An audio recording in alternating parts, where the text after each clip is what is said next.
La plupart d'entre nous se contentent d'une montre avec 3 jours de réserve de marche, surtout qu'elles sont alimentées par nos mouvements via un rotor au dos du mouvement ou en remontant la couronne. Mais quelles sont les montres à réserve de marche la plus extrême que nous connaissons? La première est cette pièce au look extravagant signée nul autre que Hugues Hublot.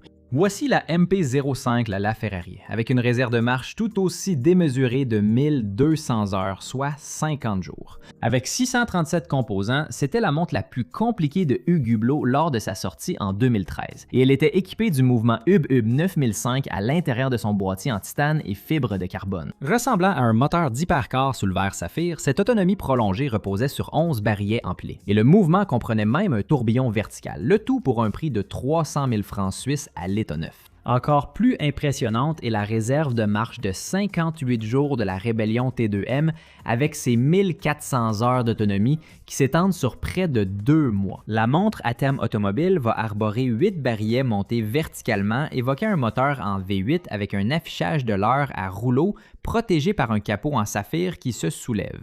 Celui-ci sera mon préféré des trois. Nous avons la traditionnelle Twin Beat calendrier perpétuel de Vacheron Constantin et sa réserve de marche impressionnante de 70 jours ou 1680 heures pour être précis. La montre a été lancée à l'origine en 2019 et a remporté un prix d'innovation au GPHG grâce à ses 2 fréquences. L'utilisateur peut choisir entre les deux en activant un poussoir à 8 heures, ce qui permet de passer d'un mode actif à 5 Hz à un mode veille ou repos à 1,2 Hz. Cela garantit que la montre reste précise pendant plus de 2 mois, même lorsqu'elle n'est pas portée.